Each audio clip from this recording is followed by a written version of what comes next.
Pinakamasarap mga kapatid sa buhay is kapag natuto tayo magtiwala sa Panginoon. Napakasarap ang buhay na though merong pagsubok, na though meron tayong mga pinagdadaanan, though maraming mga challenges.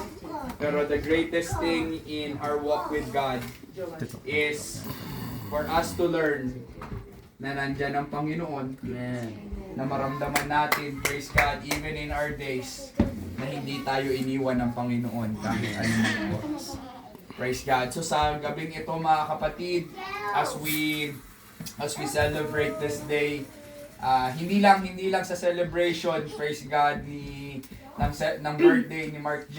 and Sister Luna, ngunit sa bawat araw na ating nilalaga, we get closer and closer, praise God, to your birthday.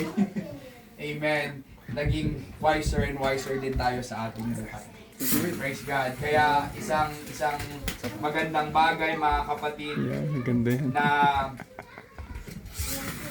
sabi sa Lamentations 3:22 verse 22 to 23,